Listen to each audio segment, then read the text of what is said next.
toutes et à tous et bienvenue pour cette nouvelle vidéo de la chaîne Nicole Cosmetics. Aujourd'hui on se retrouve pour une nouvelle vidéo make-up et Nicole elle est trop contente à l'idée de vous retrouver puisqu'aujourd'hui on va faire une vidéo que j'avais envie de vous faire depuis très longtemps. Un make-up avec des produits de marque de chanteuse. Nicole elle adore regarder ce genre de vidéos sur YouTube. J'en ai regardé plein et je me suis dit mais pourquoi est-ce que moi j'essayerais pas, étant donné que je commence à avoir pas mal de produits désormais. Je n'ai pas de quoi faire le full face, mais franchement, il me manque pas grand chose. Donc, si vous êtes prêts, c'est parti. Juste pour info, Nicole elle vient de faire sa coloration à l'instant, genre littéralement, juste avant de filmer la vidéo. Donc du coup, elle a des petites taches noires sur le bras, sur le poignet. Voilà, c'est Nicole, la plus grosse des boules.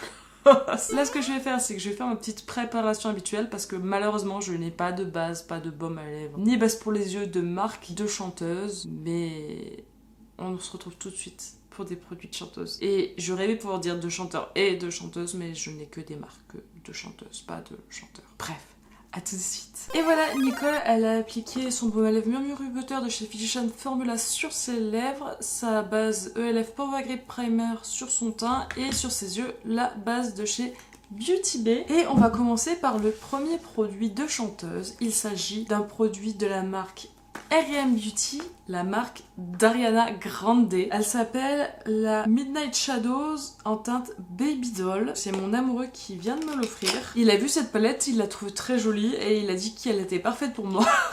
Et du coup, il me l'a offerte. Elle se présente comme ceci. R&M Beauty, c'est vraiment une marque que j'aime beaucoup en ce moment parce que je trouve que l'ADA elle est toujours très cool sur leurs produits, il y a toujours un côté un peu futuriste et tout. Il y a un vrai univers, on reconnaît tous les packagings sont gris avec R&M Beauty écrit en relief. Je trouve que quand on voit un produit R&M Beauty, on le reconnaît tout de suite. Je trouve ça assez cool et jusqu'à maintenant, j'ai testé des highlighters de chez R&M Beauty et c'est à peu près tout. Mais j'ai jamais été déçue et au contraire, je les ai adorés, je les ai énormément utilisés. Du coup, c'est une marque que je trouve intéressante. Surtout étant donné que, contrairement à ses consoeurs, c'est pas du petit prix, certes, mais on reste sur des prix qui sont abordables avec des produits plus ou moins à une vingtaine d'euros à chaque fois. Je trouve le packaging hyper mignon, c'est tout petit et la palette est comme ceci. C'est pas forcément l'harmonie vers laquelle j'aurais couru de prime abord, elle me renverse pas honnêtement. Si ça avait pas été un cadeau, je ne l'aurais très certainement jamais acheté. Mais je suis très contente de pouvoir mettre mes petits pinceaux dans une palette pour les yeux R&M Beauty. C'est une palette de nude, elle est très complète. On a un beige, on a une teinte de transition, une teinte moyenne, une teinte d'intensité et de lumineux. Donc de quoi faire des petit make-up du quotidien tout mignon, nude évidemment. Et on va essayer ça tout de suite. Nicole elle prend ce petit pinceau de chez NYX Cosmetics et elle va venir chercher le beige. Les fards n'ont pas de nom. Tous les avis que j'ai vus sur les palettes pour les yeux R&M se résumaient globalement à bouf, pas très intéressant. Après si ça peut être une petite palette de nude à glisser dans la valise, c'est toujours intéressant je trouve. Le beige, bah c'est un beige, écoutez. Il est à peine clair pour moi, mais ça va. Au pire, ça illumine. Je vais pas faire un make-up très compliqué au niveau des yeux, tout simplement parce qu'on a plein de produits à tester et à appliquer ensemble. Cette vidéo, ce sera pas un focus palette, hein. Ça sera vraiment un focus sur un peu tous les produits. Pour essayer de déterminer si les marques de chanteuses sont vraiment intéressantes ou si elles ne sont que du pur marketing. Donc je vais commencer par venir prendre la teinte moyenne. Elle est assez rouge. C'est poudreux dans les pannes. Je viens appliquer en coin externe. J'ai commencé à l'appliquer en creux de paupière. Bon, c'est pas ultra pigmenté, mais ça s'applique bien. Après, c'est difficile de se planter sur une palette de nude. On est sur un marron assez chaud. C'est uniforme, j'ai pas de chute. Ça se construit assez bien. Si on veut un truc plus doux, on en met moins. Pour l'instant, RAS. Ensuite, Nicole elle va venir prendre le pinceau numéro 13 de chez Refer. Puis elle va venir prendre le marron un peu plus foncé d'intensité pour voir si on peut creuser un peu plus ce petit creux de paupière.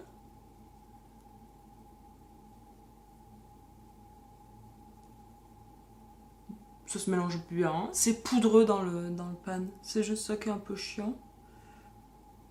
Mais la pigmentation, vous voyez, là pour la teinte d'intensité, j'ai rien à dire. Hein. En 2 coups de pinceau, c'est réglé. C'est vraiment une palette de nude, tout ce qu'il y a de plus classique.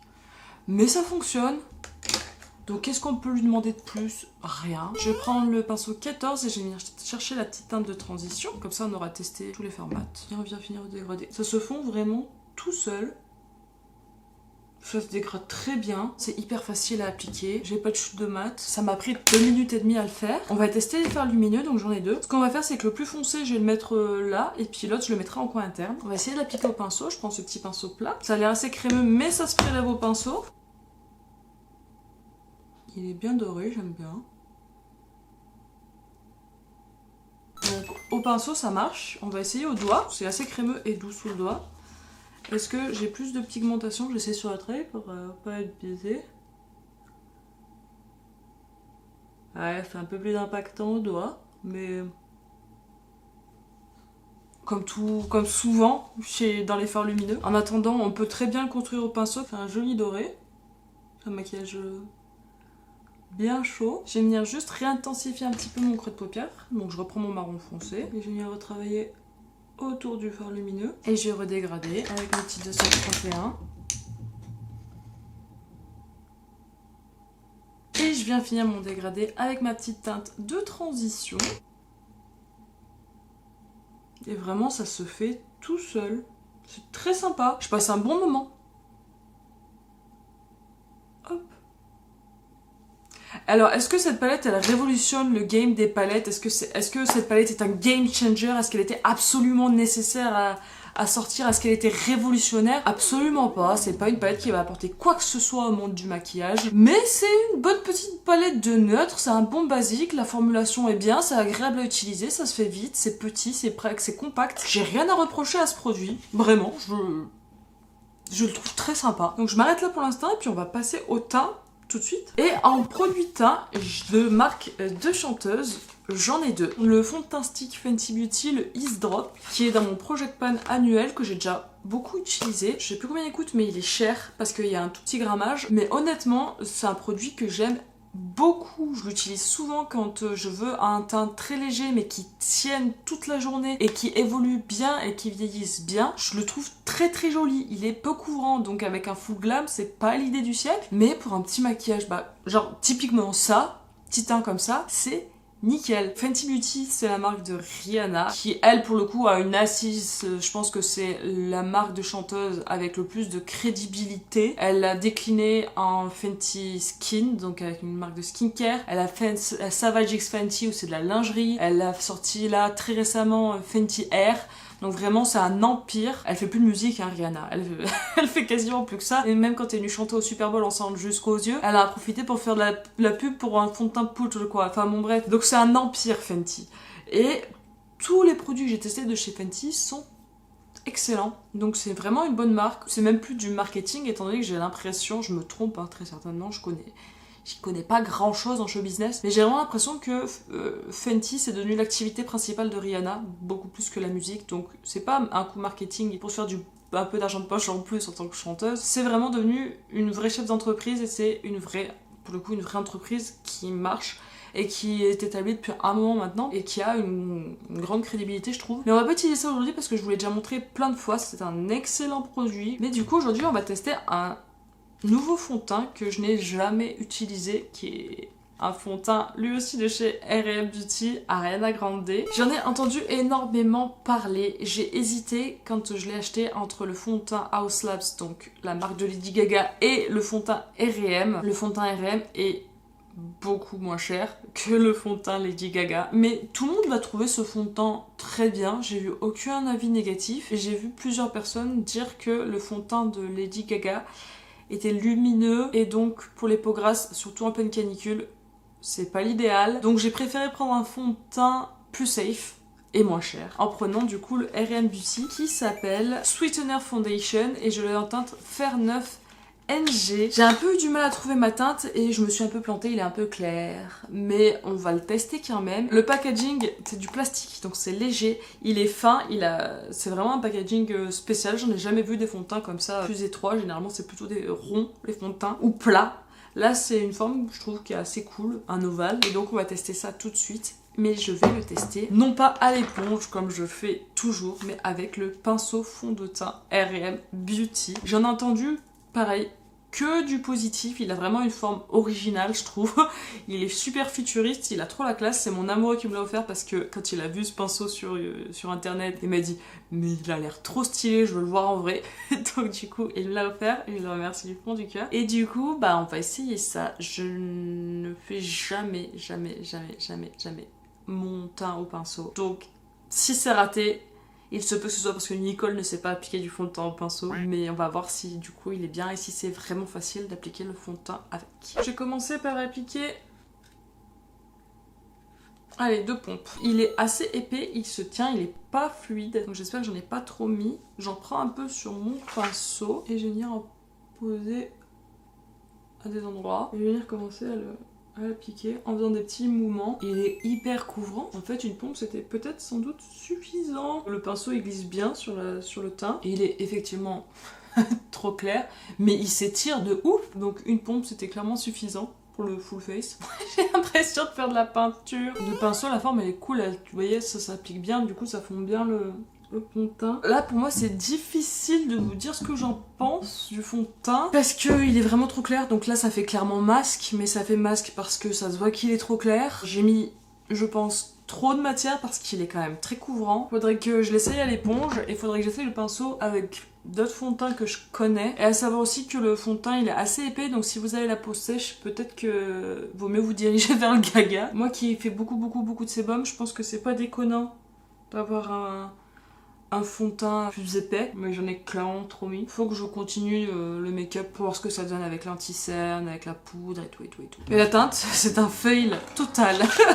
En anti-cerne, on va tester le seul produit Haus Labs que Nicole possède. Donc Haus Labs, c'est la marque de Lady Gaga. Et j'ai acheté le Triclone Skin Tech Concealer. Il y a 7 ml. Le carton, c'est du carton recyclé. Il y a la petite pastille pour voir la teinte. Je l'ai pris en teinte 11 Light Neutral et je l'ai jamais essayé. Et en plus, bah du coup, j'ai pas envie de salir une éponge juste pour l'anti-cerne. Je vais essayer de l'appliquer au pinceau, ce que je ne fais jamais aussi. Nicole prend des risques sur cette vidéo. Voici le packaging, il est en verre. Le bouchon est en plastique avec écrit le H de Haus Labs. C'est plutôt chic. Et on va l'appliquer avec le concealer buffer de chez Zoeva. Gaga a aussi sorti un pinceau anti-cerne, mais les prix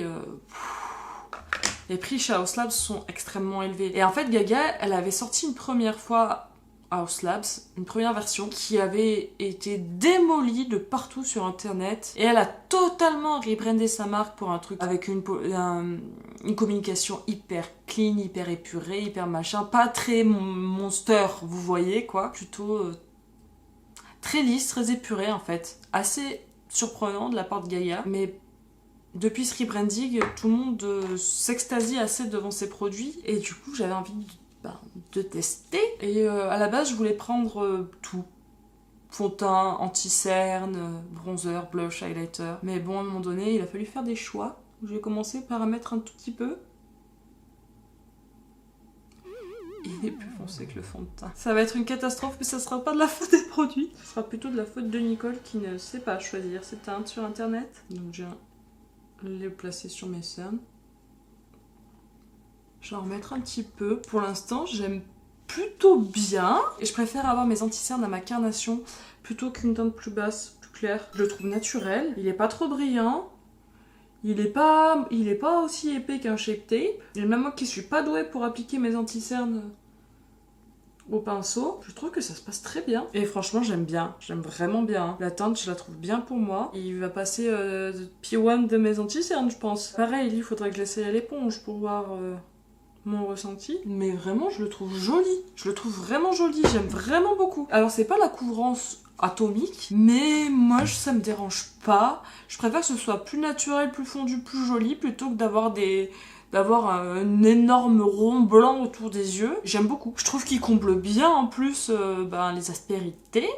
Non, vraiment, il unifie bien la couleur du cerne et tout. Franchement, je kiffe. Bravo Gaga. En bronzer crème, Nicole elle en a 2. J'ai le Match Stix de Fenty Beauty, c'était le bronzer crème original, le premier que Nicole a eu en teinte mocha, donc Fenty Beauty et Rihanna. Et le deuxième, c'est celui qui est actuellement dans ma rotation make-up, le deuxième bronzer de Nicole, le Warm Wishes Effortless Bronzer Stick de chez Rare Beauty, que je commence à creuser un peu. Quand je le ferme, il dépasse plus. Je sais pas lequel j'utilise.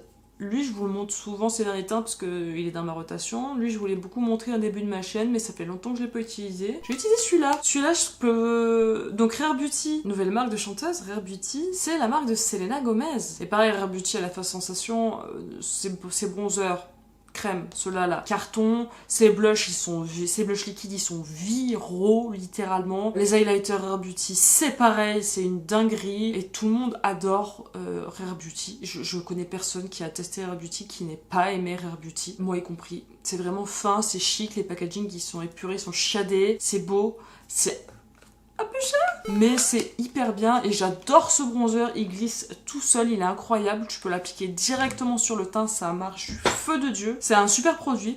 Mais du coup, on va utiliser le Match Stix parce que ça fait longtemps, celui-là, contrairement au stick Rare Beauty, il est plus sec et du coup il glisse moins, c'est-à-dire là j'oserais pas faire ça, j'aurais peur de déplacer et d'enlever tout ce qu'il y a en dessous. Mais du coup ce que je fais c'est que je prends mon pinceau et je mets du bronzer dessus, simplement. Et j'aime beaucoup la teinte. Je trouve qu'elle est parfaite pour moi. J'aime bien parce qu'il est assez fin. Bref, j'apprécie beaucoup ce bronzer crème aussi.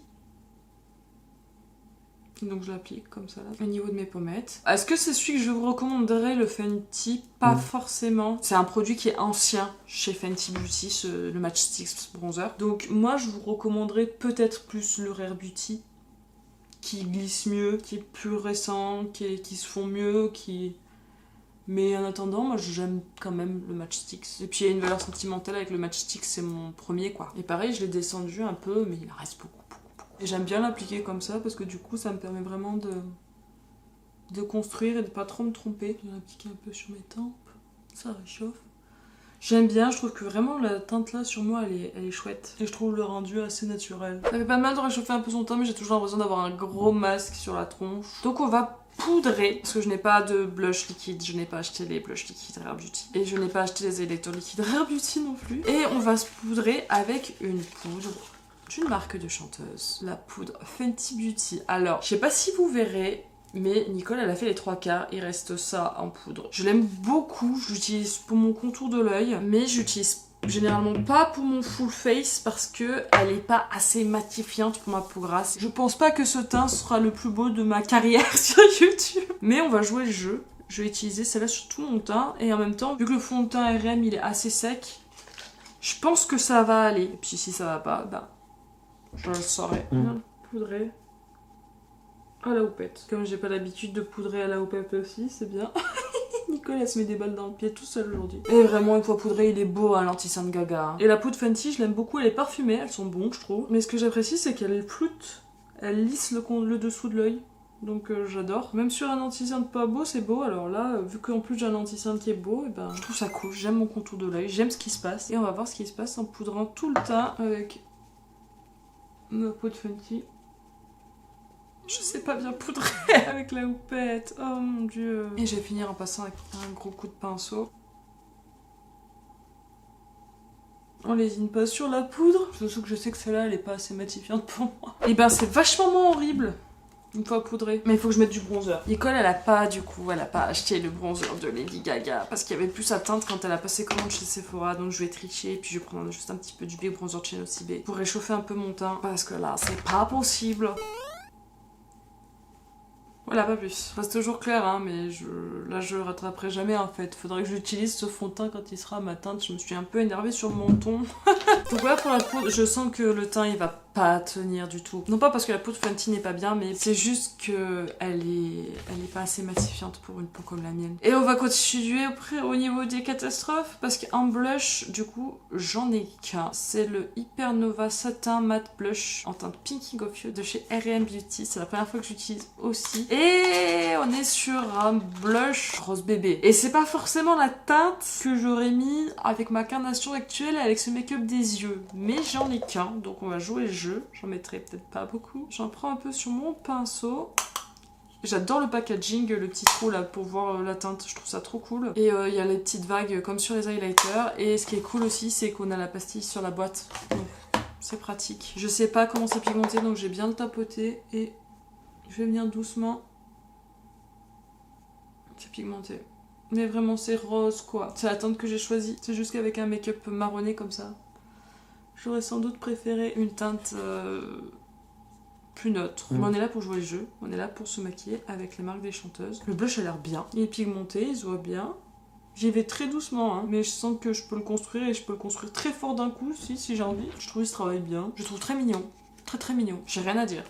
Et en highlighter, c'est là où Nicole a le plus de choix dans les highlighters des marques de chanteuses. C'est là où j'ai le plus de produits. Nicole, sa passion dans la vie, c'est les highlighters. J'en ai 2-3 marques. Et vous allez voir, ils sont tous plus naturels les uns que les autres. C'est faux. Le plus naturel, c'est le Positive Light touché soyeux, l'enlumineur de chez Rare Beauty. Et je l'ai en teinte Mesmerize. Donc c'est un highlighter rosé que je trouve absolument sublime. Il se voit beaucoup, hein, mais il est magnifique. Je le trouve vraiment très beau. Mais là, on est sur un make-up chaud. Du coup, j'ai eu aucun produit de chez Rare. J'aurais dû mettre le bronzer Rare, tant pis. Mais là, ça va vraiment pas être beau avec ce make-up. Déjà, j'ai les joues bien roses. Ensuite, j'ai 2 highlighters de chez R&M Beauty. Quand je vous dis que j'aime bien R&M Beauty, j'ai celui-ci qui est en teinte Mama Earth. C'est le vert et il me le fallait parce que il est vert et il est très mignon. J'avais peur que la couleur elle ressorte pas et tout, mais en fait si la couleur elle ressort, mais c'est assez fin, ça fait pas un gros trait vert, c'est assez subtil, c'est pas tape, mais en fait c'est fin, c'est joli. C'est pas la formule la plus fine de tous les temps, mais c'est assez crémeux et j'aime beaucoup cet highlighter, et j'ai une autre teinte que j'ai encore plus utilisée que la Mama Earth. C'est la teinte Miss Neptune et c'est un lavande et il est sublimissime. Vraiment, on dirait peut-être pas comme ça, mais je l'ai vraiment beaucoup utilisé et j'ai qu'une hâte, c'est de le remettre en rotation tellement je le kiffe cet highlighter. Comme je vous dis, la formule c'est pas la plus fine, mais c'est pas des grosses paillettes qui tâchent, ça fait pas, y a pas de fond, ça fait pas un trait lavande. Je trouve la teinte très flat, très mignonne. Autant en highlighter que en coin interne, genre make-up de la flamme, un coup de bronzer dans le creux, et puis ça en coin interne, c'est tout de suite canonissime. J'adore. Mais vous vous doutez bien qu'avec ce make-up, je vais pas mettre ça. Mais ça a été des gros coups de cœur ces 2 highlighters R&M. En fait, j'en attendais rien. C'est les teintes qui m'ont fait les acheter. À la base, j'étais pas attirée par R&M Beauty, mais ces 2 teintes-là, je me suis dit putain, faut que je les essaye. Et gros coup de cœur. Et c'est ça qui m'a fait m'intéresser à la marque R&M. Mais du coup, j'ai aucune teinte naturelle chez R&M. Et mes 2 autres highlighters sont de chez Fenty Beauty, donc la marque de Riri. J'en ai 2. J'ai celui-ci qui est un Killawatt Foil Freestyle Highlighter en teinte Ruby Rich. Il est trop beau, mais c'est un highlighter peau foncé, hein. Donc il a un fond, pour moi ça fait plus un blush lumineux, mais c'est peut-être ça qu'il faudrait que je mette. On va essayer ça, je pense.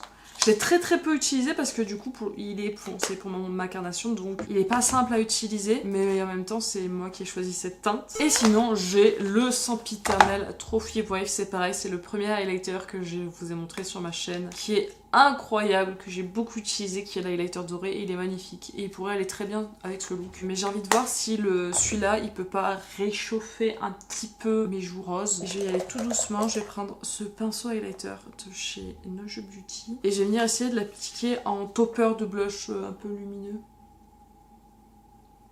C'est très rose, j'aurais peut-être pas dû faire ça. C'était une très mauvaise idée, Nicole. Donc je vais remettre un peu de blush pour essayer de rosir encore davantage, hein. Allons-y, hein. Et je vais reprendre mon pinceau poudre.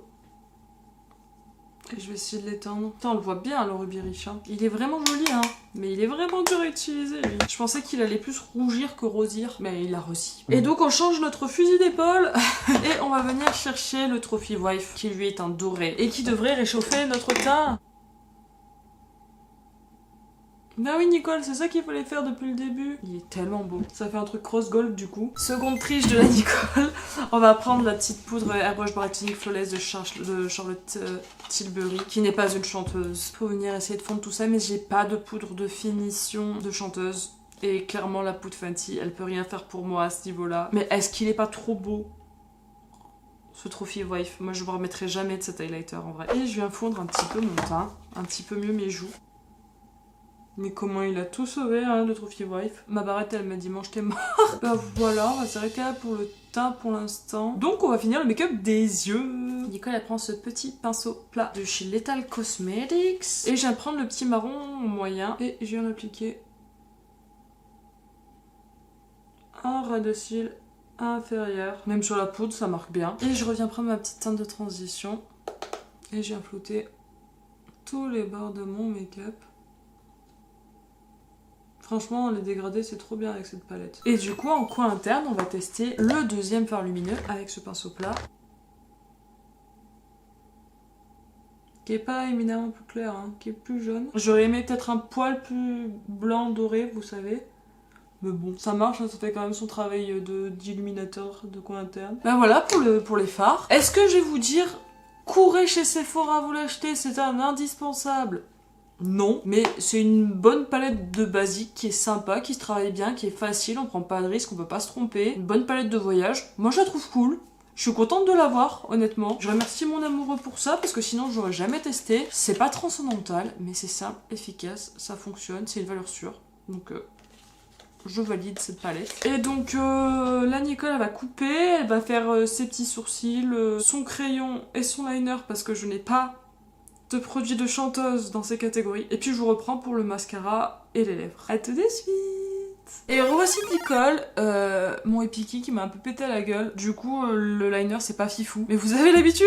Et donc on va passer au mascara. Et un mascara, Nicole elle a choisi forcément le Elatic de Fenty Beauty, qui est donc un mascara d'une marque de chanteuse. Le mascara de Rihanna, c'était mon mascara préféré. Écoute, 20 €, c'est une dinguerie, c'est une technologie tubbing. Donc ça enveloppe le cil, ça l'allonge et ça se démaquille à l'eau chaude super facilement.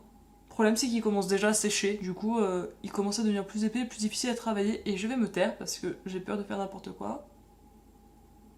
J'ai déjà cuté mon liner, j'ai pas envie de rater mon mascara. Je sais pas si vous voyez, mais moi j'ai des cils de merde, ils vont vers le bas, ils sont tout droits. Il y a des trous, enfin c'est la loose quoi. Et pour les arranger, j'ai peur du recourbe-cils, donc j'en utilise pas. Et malgré ça, je trouve qu'il fait quelque chose de joli sur mes cils.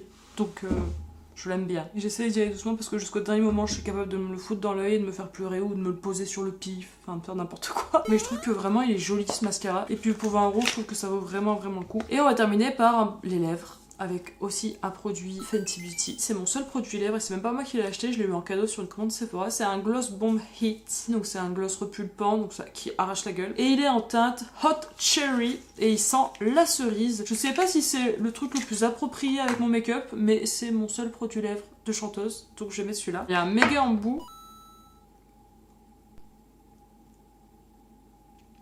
J'aurais peut-être dû enlever le fond de teint qui était sur mes lèvres avant. Il est assez épais. Et puis là, il va pas tarder à arracher la gueule. Donc je suis prête. Ça y est, ça arrache. Je vais m'approcher pour vous montrer mon make-up. Vous tenez pas compte hein, du liner.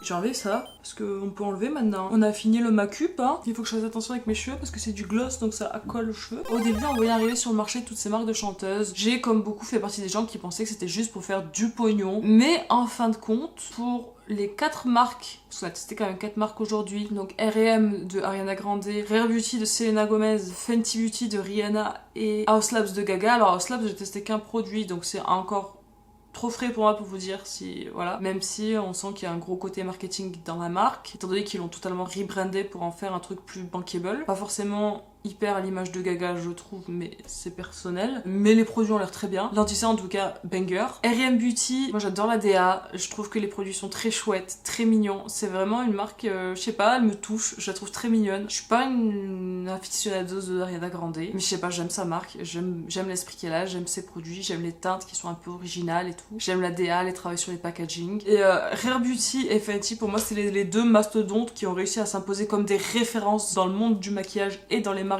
de maquillage conventionnel. Pour moi c'est au même niveau qu'un Huda Beauty ou un Charlotte Tilbury, ils ont réussi à s'établir en tant que vraies marques de cosmétiques et c'est des très bons produits en fait, et pour moi ce sont des marques qui sont, j'irais pas jusqu'à dire séparées de la chanteuse, mais c'est des marques qui ont une existence propre et qui ne sont pas connues uniquement parce que c'est la marque de... Je pense qu'il y a plein de gens qui savent pas que Rare Beauty c'est Selena Gomez. Il y a aucune marque qui s'appelle Ariana Grande Cosmetics ou Lady Gaga Cosmetics ou Rihanna Beauty. C'est pas comme plein de marques d'influenceurs par exemple qui portent le nom de l'influenceur et qui n'existent que parce que c'est la marque de l'influenceur et où finalement ils vont juste dans des labos piocher des formules pour faire du fric. Là non, j'ai l'impression que dans toutes les marques on a quand même de la recherche, on a quand même une vraie esthétique, une vraie DA. C'est des bons produits. Donc à partir de là, j'ai rien à dire. J'ai adoré faire cette vidéo aujourd'hui. Je suis contente de l'avoir enfin faite depuis le temps que j'avais envie. J'espère que le concept vous a plu, que cette vidéo vous a plu, que le make-up vous a plu. Et si c'est le cas, n'hésitez pas à liker, à commenter, à partager, à vous abonner à la chaîne, ça ferait trop plaisir. Moi, je vous remercie d'être resté jusqu'au bout. Je vous remercie d'être là. Je vous remercie d'être vous. Je fais des gros cœurs sur vous. Et comme dirait la mère de mon cher et tendre, à la revoyette.